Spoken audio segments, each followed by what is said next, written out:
um, and the Coulomb's law, the law of conservation of charge, or the principle of conservation of charge.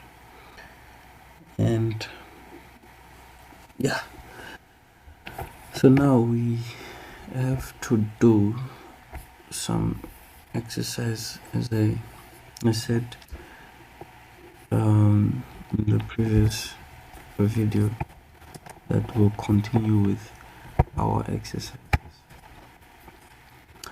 So I have the first set of questions for us here, which says that the sphere or two spheres A and B carry charges.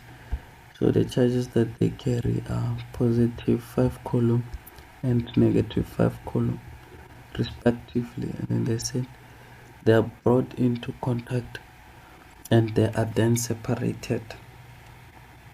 And then what is the nature of the force between the charges before they align to touch, and explain. So we already discussed yesterday that if we have a positively charged sphere and a positively charged sphere, then we're going to have a force that is going in the opposite direction. The same thing as if we have a negatively charged sphere and a negatively charged sphere that is brought closer towards each other, then there will be force repulsion. And then this third scenario, we said if we have a positive charge atom and a negatively charged atom, then the force of attraction will exist. So to answer this question, number one, what is the nature of the force? The nature of the force is going to be attraction. Why? Unlike charges attract.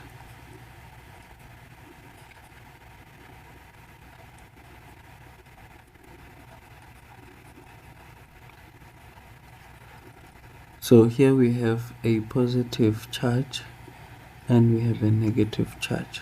That is why I say that our unlike charges attract. Then let's go to the second question.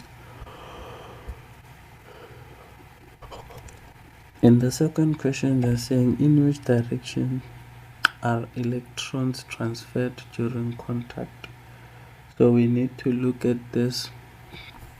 When we do the electric field lines around the positive and the negative charge, we see that a positively charged atom will be going towards a negatively charged atom. So it means that the field lines are going out of the atom itself, like that. And then the negatively charged atom is always waiting to receive, which means the electric field is always incoming, like that. So to answer the question, they are saying in which direction are the electrons transferred? So we look at sphere A and sphere B. Which one consists of electron? Which one consists of protons? First, sphere A has excess of protons, and then this one, sphere B, has got an excess of electrons, which means it's the one that is going to lose or to transfer electrons. So we can see that the electrons, to answer the question, will be transferred from B to A. Why am I saying from B to A? The reason I'm saying from B to A is because electrons are transferred from the sphere with the most electrons, and then we can see that B has the most electrons,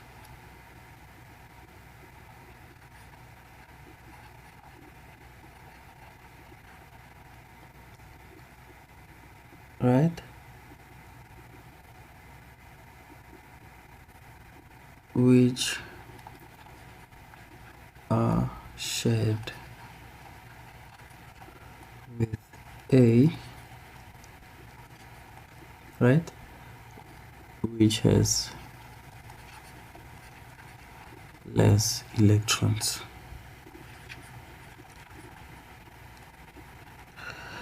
And then let's go to this. So we see whenever I say A, B, so it's supposed to be sphere A, sphere B to A, and then sphere B has more electrons, and then shared with sphere A, which has less electrons.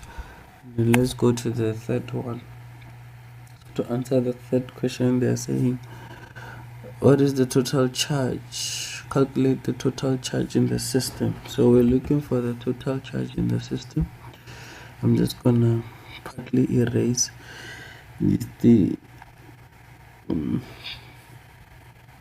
just gonna erase some of this information here first. Right. Nice. And then answer the question. So the question says that calculate the charge of the system. So the only way we can calculate the charge of the system is actually they're just saying calculate the total charge. So it's just when they were brought together and separated. So we're gonna say the Q total is equal to the charge on sphere A plus the charge on sphere B. They said total, that's why I am adding. So this will be sphere A has positive 5, and then sphere B has got negative 7. So the total charge is going to be negative 2 coulomb. And then calculate the charge on each sphere when they are separated. So now we're looking for the charge on each sphere when they are separated. So the charge on each sphere when they are separated is going to be like this. Remember, I said on each sphere, if we're looking for this or to answer this type of question, then we're gonna use the change in charge. So the change in charge is always equal to the final charge minus the initial charge.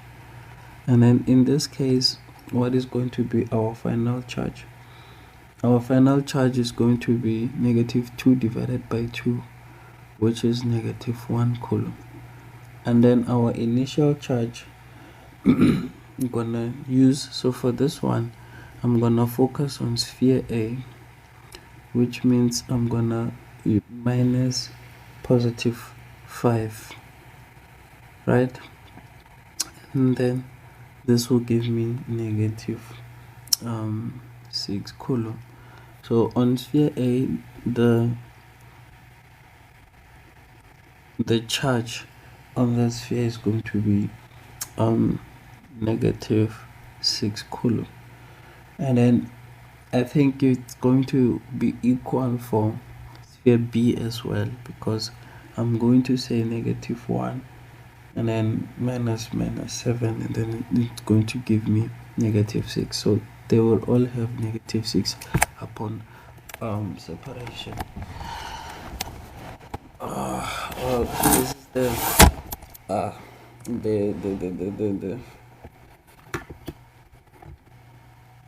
This is the charge that was transferred from A to B. And then let's let's go to question number 5. So in question number 5, they're saying calculate the change in charge. Calculate the change in charge on A on B. So we're looking at A on B. This one, so that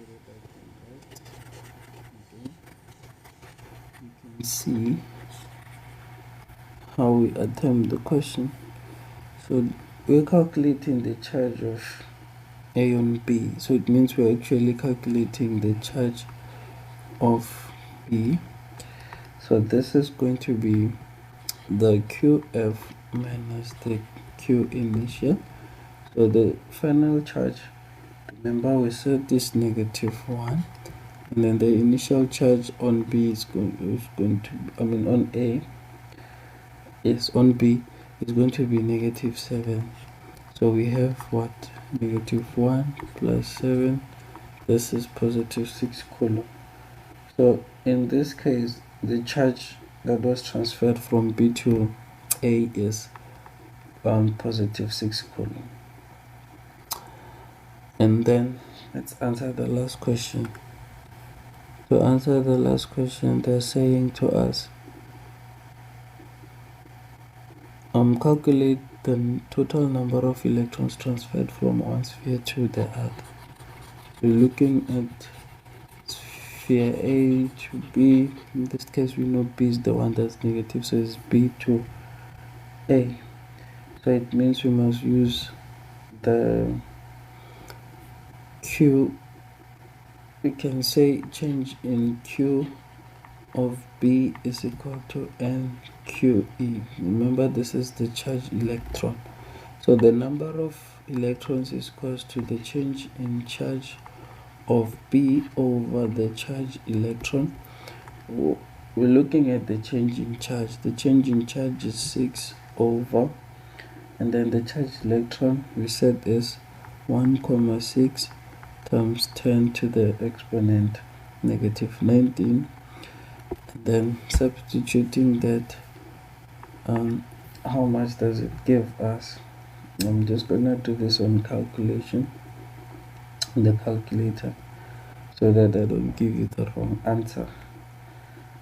So when you do this, 6 divided by 1,6 times 10 to the exponent -19, it will give you 3,75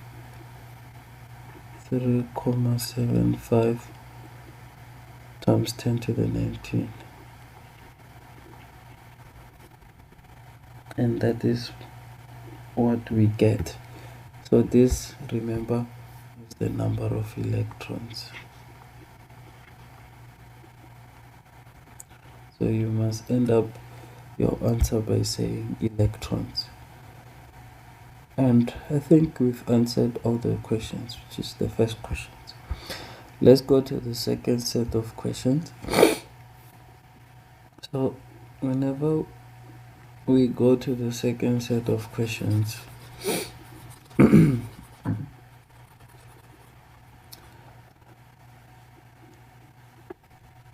we find that it is given to us that we have what? Two small identical spheres A and B carrying charge -4 times 10 to the -12 and -3 times 10 to the -12 coulomb, respectively, are mounted on insulated stands. And then the distance between the two spheres is at least 5 centimeters. And then they're saying calculate the magnitude and the direction of the force that exerts A on B. So we're looking for the total electrostatic force. And then the total electrostatic force, remember, the electrostatic force, when you're answering electrostatic force questions, you are not required to actually substitute using the work in the operation to show the proton or electron. because the real principle of this does not require us to use this. Why is it? In most cases, we know that this is equal to k q1 q2 over r squared. So this this, when we want to write it in a very correct way,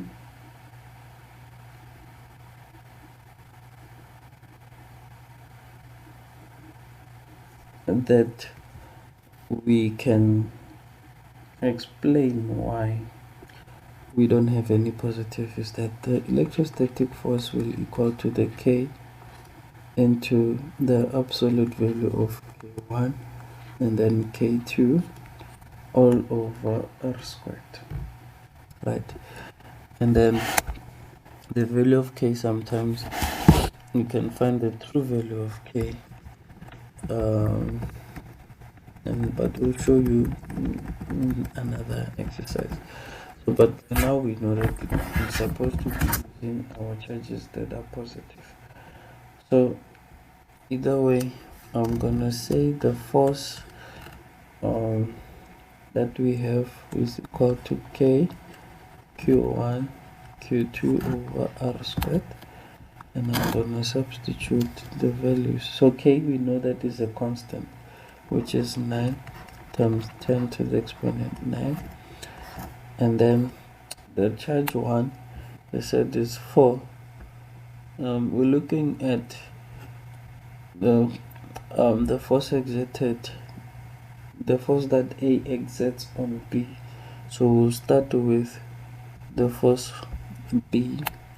The force B is going to be 3 times 10 to the negative 12.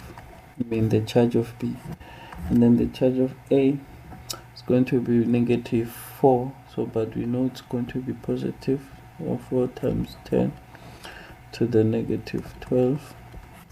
And then I'm going to divide this by r squared.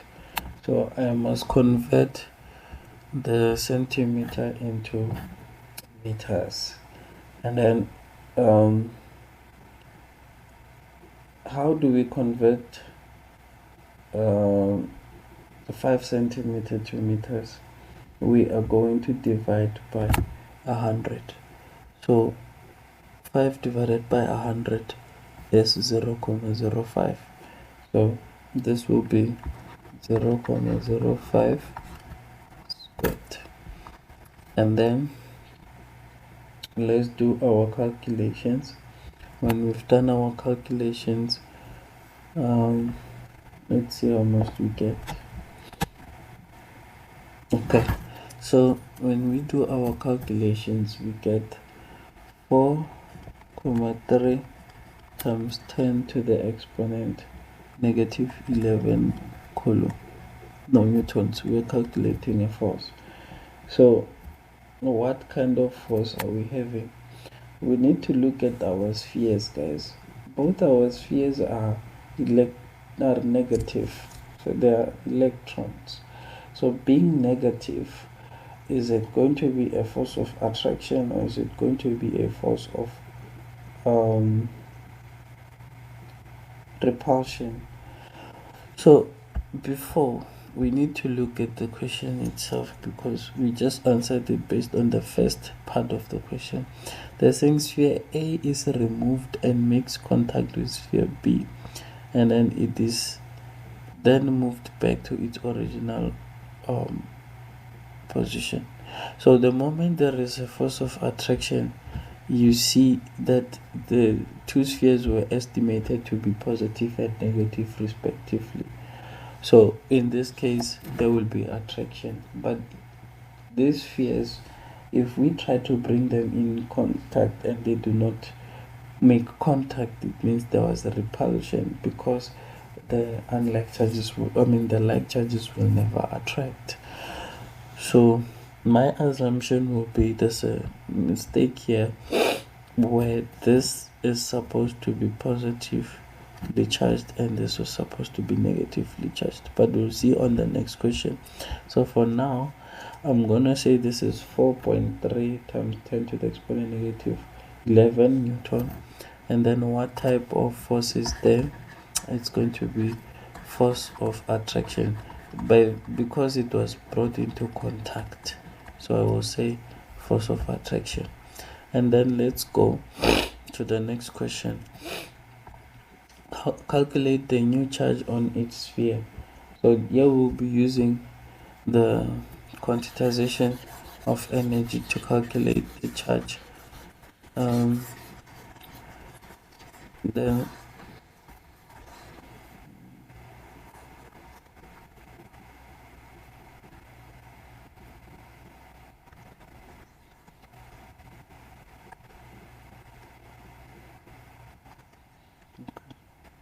and then now let us try and calculate.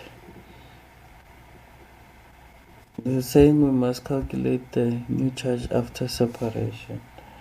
So the new charge after separation, I'm gonna assume that the one that was this one was is an error, it's not negative, it's positive. So if I'm gonna assume that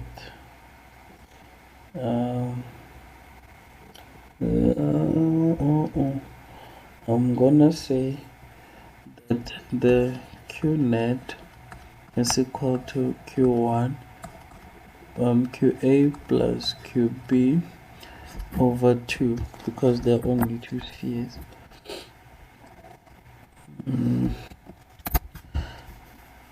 Right now, let's see. Okay, over 2. So now QA, remember I said